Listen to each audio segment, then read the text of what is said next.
Chapter 2 हम पढ़े थे बायोलॉजिकल मॉलिक्यूल, और चैप्टर 2 के अंदर हमने लास्ट लेक्चर में लिपिड्स को स्टडी किया था,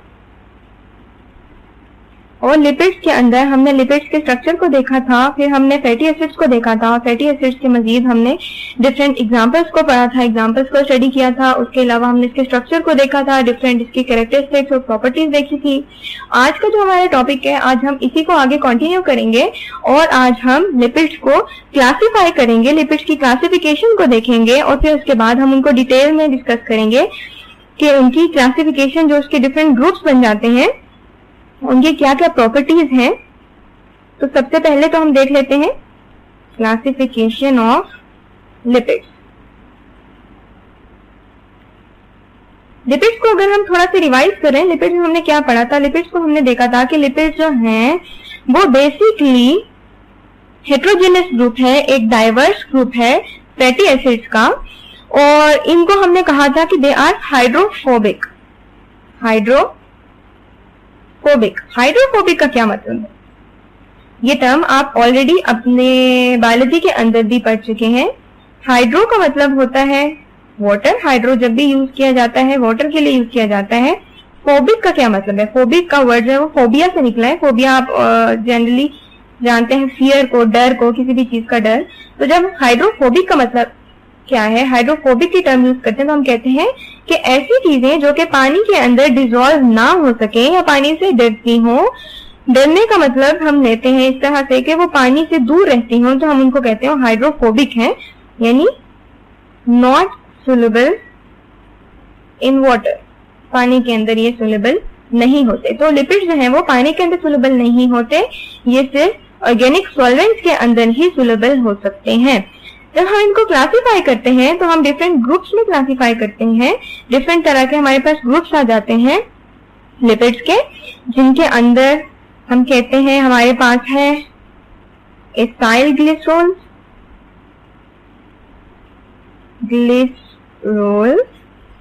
देन वी हैव वैक्सेस है हमारे पास, फॉस्फोलिपिड्स, इसके अलावा हमारे पास है स्पिंजोलिपिड्स, हमारे पास है ग्लाइकोलिपिड्स और ट्रेपिनॉइड लिपिड्स, और इसके अलावा ट्रेपिनॉइड लिपिड जो है मजीद दो कैटेगरीज में हम इनको डिवाइड करते हैं। एक तो है हमारे पास कैरोटीनॉइड, और दूसरा हमारे पास है स्टीरॉइड्स को आप ऑलरेडी जानते होंगे, आपने नाम भी सुना होगा। तो ये हमारे पास क्लासिफिकेशन है लिपिड्स की। हम लिपिड्स को इस तरह से डिफरेंट ग्रुप्स में क्लासिफाई कर देते हैं। सबसे पहले हमारे पास है एसाइल ग्लिसरॉल। तो सबसे पहले हम इसी को देख लेते हैं, एसाइल ग्लिसरॉल क्या होता है। एसाइल ग्लिसरॉल जो है वो हम कहते हैं कि एसाइल ग्लिसरॉल हमारे पास बनता है जब भी हमारे पास फैटी एसिड्स जो हैं वो कंबाइन करते हैं अल्कोहल के साथ, या फिर ग्लिसरॉल हम कहते हैं। ग्लिसरॉल क्या है? ग्लिसरॉल को हम अल्कोहल भी कहते हैं। तो जब भी हमारे पास फैटी एसिड्स कंबाइन करते हैं ग्लिसरॉल्स के साथ, तो हमारे पास एक नया स्ट्रक्चर बनता है जिसको हम कहते हैं एसाइल ग्लिसरॉल। और ये एसाइल ग्लिसरॉल क्या है? ये एक लिपिड है। अगर हम इसके स्ट्रक्चर की बात करें, स्ट्रक्चर इसका किस तरह का होता है, स्ट्रक्चर के लिए हमें इसकी एक एग्जांपल को डिस्कस करना पड़ेगा।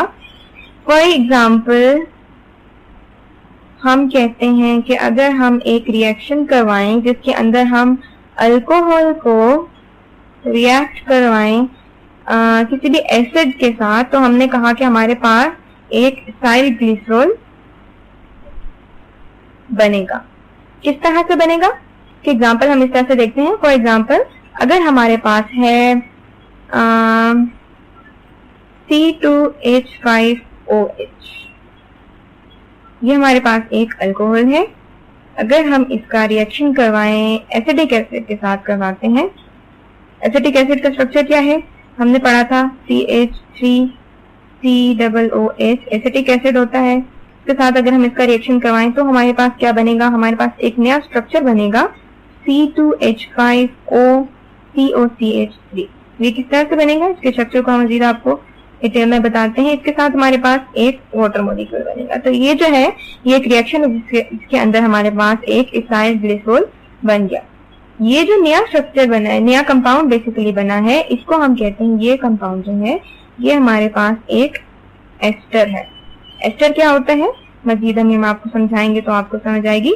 जब हम इसके स्ट्रक्चर को बनाते हैं, स्ट्रक्चर जब अल्कोहल कोई भी हमारे पास होता है उनका स्ट्रक्चर कुछ इस तरह से बनाते हैं कि हमारे पास एक साइड पे कार्बन है और कार्बन के साथ एक OH ग्रुप अटैच है, कार्बन के साथ ऑक्सीजन और इस ऑक्सीजन के साथ हाइड्रोजन अटैच है। अब कार्बन ने, क्योंकि हम कहते हैं कार्बन जो है वो 4 बॉन्ड्स बनाता है, तो एक साइड पे तो ये ऑक्सीजन के साथ अटैच हो जाएगा और दूसरी साइड पे यहाँ पे ये एक और कार्बन के साथ अटैच है। इस कार्बन के साथ हम कहते हैं यहाँ पे 3 जो है वो हाइड्रोजन अटैच है इस तरह से। और अब देखें इस कार्बन ने कितनी बॉन्ड्स बनाई, 2 बॉन्ड्स, तो यहाँ पे भी एक हाइड्रोजन और एक यहाँ पे हाइड्रोजन। तो ओवरऑल अगर हम इसको गिने तो ये क्या बन गया, 2 कार्बन है हमारे पास C2 और 5 हमारे पास हाइड्रोजन है H5 और उसके साथ हमारे पास एक OH ग्रुप है। तो ये हमारे पास एक अल्कोहल बन गया। उसके बाद जब हम एसिटिक एसिड की बात करते हैं, एसिटिक एसिड लास्ट लेक्चर में भी हमने आपको एसिटिक एसिड जो है वो फैटी एसिड की जब हम एग्जांपल बता रहे थे तो आपको बताया था एसिटिक एसिड के बारे में। एसिटिक एसिड का स्ट्रक्चर कुछ इस तरह का होता है कि हमारे पास एक कार्बन है जिसके साथ 3 हमारे पास हाइड्रोजन है और उसके साथ एक और कार्बन है जिसके साथ डबल बॉन्ड है ऑक्सीजन की और एक साइड पे हमारे पास ऑक्सीजन एंड देन हाइड्रोजन। तो ये हमारे पास एसिटिक एसिड बन गया। जब ये दोनों कंबाइन करते हैं, आपस में रिएक्ट करते हैं, तो एक नया स्ट्रक्चर बनता है। वो स्ट्रक्चर इस तरह से बनता है कि जो हमारे पास एसिड ग्रुप होता है, एसिड ग्रुप के अंदर से एक H पॉजिटिव आयन जो है वो अलग हो जाता है और हमारे पास अल्कोहल ग्रुप में से एक OH आयन जो है, OH नेगेटिव आयन, वो अलग हो जाते हैं। ये आपस में जो है वो कंबाइन कर लेते हैं इस तरह से और एक नया स्ट्रक्चर बनता है। और वो नया स्ट्रक्चर किस तरह से बनता है, नए स्ट्रक्चर को हम आपको दोबारा बना के दिखा देते हैं। नया स्ट्रक्चर कुछ इस तरह से बनता है कि हमने बनाया, सबसे पहले हमने एक अल्कोहल बनाया था। अल्कोहल का कैसा स्ट्रक्चर था, अल्कोहल का कुछ ऐसा स्ट्रक्चर था, यहाँ पे हमने ऐसे और यहाँ पे हमने कार्बन बनाया था, उसके साथ हमारे पास यहाँ तो 2 हाइड्रोजन अटैच था, यहाँ पे एक ऑक्सीजन अटैच था और उसके साथ हमारे पास H ग्रुप अटैच था। कुछ इस तरह का था। लेकिन अब क्या हुआ, अब OH ग्रुप जो है वो कार्बन के साथ से खत्म हो गया। तो क्या बना, हुआ ये कि ये दोनों जब खत्म हो जाते हैं तो एसिड के अंदर से जो हमारे पास एक ऑक्सीजन है वो कंबाइन कर लेती है इसके साथ, यहाँ पे कार्बन की double bond and then again यहाँ पे 3 हाइड्रोजन, यानी कि ये जो एसिटिक एसिड के अंदर से हमने एक हाइड्रोजन रिमूव कर दिया और इस एसिटिक एसिड को हमने यहाँ पे आके इस अल्कोहल के साथ अटैच कर दिया। तो अब ये जो नया स्ट्रक्चर बना है हमारे पास, इसको हम कहते हैं, ये हमारे पास एक एस्टर बना है। और यही एस्टर जो है ये क्या है, ये हमारे पास एसाइल ग्लिसरॉल है। इसके स्ट्रक्चर को हम एक और एग्जांपल के साथ मजीद अच्छी तरह से समझते हैं। इसको एक दफा आप रिवाइज कर लें। इसमें हमने क्या पढ़ा, इसमें हमने ये पढ़ा कि हमारे पास एक अल्कोहल ग्रुप था C2H5 का स्ट्रक्चर हमने आपको बना के बता दिया। ये जो C2H5 है ये कंबाइन किया एसिटिक एसिड के साथ और इसके अंदर हुआ क्या कि एसिटिक एसिड में से एक H पॉजिटिव आयन और अल्कोहल ग्रुप में से OH नेगेटिव आयन जो है वो अलग हो गए, ये दोनों कंबाइन हुए और इसके साथ हमारे पास वाटर बनता है। ये दोनों कंबाइन करके वाटर बना देते हैं। और पीछे जो स्ट्रक्चर बच गया, पीछे का जो स्ट्रक्चर उसमें होता ये है कि इस कार्बन के साथ से ये वाला जो OH ग्रुप रिमूव हो गया तो यहाँ से ये ऑक्सीजन जो है ये ऑक्सीजन कंबाइन कर लेता है इस कार्बन के साथ। तो यहाँ से हमारे पास एक नया स्ट्रक्चर बन जाता है, एस्टर जिसे हम कहते हैं। और वो स्ट्रक्चर कुछ इस तरह से, ये जो न्यू बॉन्ड बनी है वो बेसिकली ये वाली बॉन्ड बनी है और यहाँ से हमारे पास एक वाटर मॉलिक्यूल जो है वो अलग हो गया और उसको हमने अलग से जो है ये यहाँ पे बना दिया। तो ये हमारे पास क्या बना, ये एसाइल ग्लिसरॉल बन गया। एसाइल ग्लिसरॉल जो है ये बहुत इंपॉर्टेंट ग्रुप है। ये फैटी एसिड्स बनाते हैं, उन फैटी एसिड से हमारे पास लिपिड्स बनते हैं, फैटी एसिड से ये बनता है और इससे हमारे पास लिपिड्स बनते हैं। मजीद एक और एग्जांपल से हम आपको इसको एक्सप्लेन करते हैं कि एसाइल ग्लिसरॉल जो है वो किस तरह से बनाए जाते हैं। अगर फॉर एग्जांपल हम लोग लेट्स सपोज हम बनाते हैं ट्राई इथाइल ग्लिसरॉल, जो कि एक बहुत इंपॉर्टेंट ग्लिसरॉल है। ट्राई इथाइल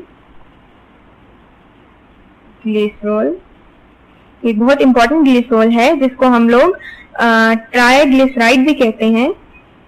ट्राइग्लिसराइड, या फिर हम इसको न्यूट्रल लिपिड भी कहा जाता है। Neutral lipid.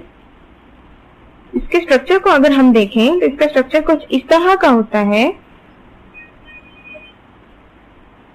हमारे पास इंग्रेडिएंट्स, जैसे हम कोई रेसिपी बनाते हैं ना, उसके इंग्रेडिएंट्स लिखते हैं, तो इस तरह से आप इसको देख लें अपने याद करने के लिए कि हमें क्या क्या चीजें चाहिए इसको बनाने के लिए। हमें चाहिए fatty acids, 3 other fatty acids चाहिए हमें, और हमें इसके साथ चाहिए एक ग्लिसरॉल और 3 फैटी एसिड हमें चाहिए। इन दोनों को अगर हम एक एंजाइम की प्रेजेंस में रिएक्ट करवाएंगे तो क्या होगा ये कि हमारे पास एक ट्राई इथाइल ग्लिसरॉल बनेगा। ट्राई इथाइल ग्लिसरॉल, और इसके साथ हमारे पास वाटर मॉलिक्यूल बनेगा। अब ये जो हमारे पास एक केमिकल रिएक्शन जिसे हमने देखा, इसको अगर हम स्ट्रक्चर बना के पढ़ लें तो हमें ज्यादा अच्छी तरह से समझ आएगा। इसका स्ट्रक्चर कुछ इस तरह से बनेगा। हमने कहा हमें 3 फैटी एसिड्स चाहिए, तो 3 फैटी एसिड्स को हम बना लेते हैं। फैटी एसिड्स हमने पिछले लेक्चर में डिटेल में देखा था। फैटी एसिड हमने कहा था वो तमाम चीजें जिनके अंदर COOH प्रेजेंट हो, वो फैटी एसिड्स होंगे। तो 3 फैटी एसिड्स हमें चाहिए। कोई भी फैटी एसिड हम उठा लेते हैं। फॉर एग्जाम्पल हमने फैटी एसिड बना लिया ऐसे COOH, ये हमारे पास बन गया। इसके साथ कोई भी अल्काइल ग्रुप लगा लें, ये एक फैटी एसिड हो गया। एक और फैटी एसिड हमने ले लिया इस तरह से, और एक तीसरा फैटी एसिड। 3 फैटी एसिड्स हमने ले लिए। अब इन 3 फैटी एसिड के साथ हमने कंबाइन किसको करना है? हमने एक ग्लिसरॉल को कंबाइन करना है। ग्लिसरॉल का स्ट्रक्चर किस तरह का है? ग्लिसरॉल हमने आपको बताया कि वो एक अल्कोहल ग्रुप होता है। तो ग्लिसरॉल को हम इस तरह से बना लेते हैं। एक ऐसा ग्लिसरॉल हमारे पास जिसके अंदर एक कार्बन है, और यहाँ पे हमारे पास OH ग्रुप अटैच है। इसी तरह यहाँ पे hydrogen and then OH group, then we have hydrogen and OH group. इस तरह से कार्बन की 4 बॉन्ड्स आपने पूरी करनी है। तो इस तरह से हमारे पास एक स्ट्रक्चर बन गया। इसमें है क्या? यहाँ पे हमारे पास है 3 फैटी एसिड, ये हमारे पास फैटी एसिड्स हैं, और ये हमारे पास एक ग्लिसरॉल है। ये दोनों आपस में कंबाइन करेंगे। अब ये कंबाइन किस तरह से करते हैं?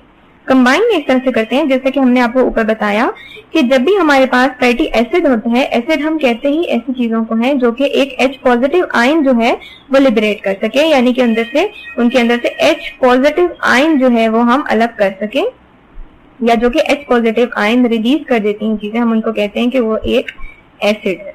तो जब अगर हम इसके स्ट्रक्चर को देखते हैं, यहाँ से हम अगर एक H पॉजिटिव आयन, H जो है, सॉरी ये एसिड है हमारे पास, तो इस एसिड में से हमने एक H निकाल लिया, और हमारे पास अल्कोहल से अगर हम OH अलग कर लें, जैसा कि हमने अपने पिछले स्ट्रक्चर में किया था, इसी तरह इसमें से भी ये एक H निकाल लें, यहाँ से हम OH निकाल लेते हैं, और यहाँ से हम एक H अलग कर लें, यहाँ से OH अलग कर लें। तो यहाँ से बेसिकली हमने क्या किया कि 3 वाटर मॉलिक्यूल्स हमारे पास आ सकते हैं अगर हम यहाँ से इनको तरह से सेपरेट कर लें। तो होगा क्या कि जब हम फैटी एसिड्स का रिएक्शन कराएंगे ग्लिसरॉल्स के साथ, तो हमारे पास रिजल्ट में एक नया स्ट्रक्चर बनेगा, और वह स्ट्रक्चर कुछ इस तरह का होगा कि उसके अंदर, इसी को हम दोबारा से बना लेते हैं अपने समझने के लिए। हमारे पास एक R ग्रुप था यहाँ पे, इस R के साथ एक कार्बन अटैच है, 2 ऑक्सीजन अटैच, एक ऑक्सीजन यहाँ पे। अब क्या हुआ? यहाँ पे अगर हम देखें गौर से तो हमारे पास H और यहाँ से OH खत्म हो गया। जब ये रिमूव हो जाते हैं तो ये वाला जो ऑक्सीजन है हमारे पास, ये बॉन्ड बना लेता है इस वाले कार्बन के साथ, यानी कि ये यहाँ पे एक नई बॉन्ड बन जाती है। वो किस तरह से बनती है? उस नई बॉन्ड को हम यहाँ पे आपको बना के दिखाते हैं कि ऐसी एक बॉन्ड बनती है, और ये जो दो मॉलिक्यूल्स अलग अलग थे अब वो एक मॉलिक्यूल बन जाते हैं इस तरह से। और फिर इसके साथ क्या होगा, इस कार्बन के साथ एक और कार्बन अटैच है, एक साइड पे तो इसके हाइड्रोजन है, एक साइड पे ऑक्सीजन, एंड देन यहाँ पे हमारे पास कार्बन है, कार्बन के साथ डबल बॉन्ड और यहाँ पे कोई भी आर ग्रुप। इसी तरह यहाँ पे हमारे पास कार्बन, यहाँ पे हाइड्रोजन, हाइड्रोजन, ऑक्सीजन, कार्बन, यहाँ पे डबल बॉन्ड ऑक्सीजन की, और यहाँ पे हमारे पास कोई भी आर ग्रुप। तो ये जो हमारे पास नया स्ट्रक्चर बना है, बेसिकली न्यू स्ट्रक्चर, ये क्या है, ये हमारे पास ट्राई एसाइल ग्लिसरॉल बन गया है। ट्राई एसाइल ग्लिसरॉल, यानी जिसको हमने कहा ट्राइग्लिसराइड भी हमने जिसको कहा, तो ये हमारे पास बन गया है। और जो न्यू बॉन्ड बनी है बेसिकली वो यहाँ पे और यहाँ पे एक नई बॉन्ड बन गई है, और ये जो नया स्ट्रक्चर है इसको हम एस्टर भी कहते हैं, एस्टर। और जो नई जो बॉन्ड है, ये वाली जो बॉन्ड है बेसिकली ये हमारे पास, इसको हम कहते हैं ये एस्टर बॉन्ड बनी है। तो इस तरह से हमारे पास ट्राई एसाइल ग्लिसरॉल बनते हैं। और ये हमने क्या पढ़ा, अभी हमने डिस्कस किया फैटी एसिड्स के या लिपिड्स के बेसिकली फर्स्ट ग्रुप को, जो कि थे एसाइल ग्लिसरॉल। इसके बाद जो सेकंड ग्रुप आता है हमारे पास, उसे हम कहते हैं वो है वैक्सेस।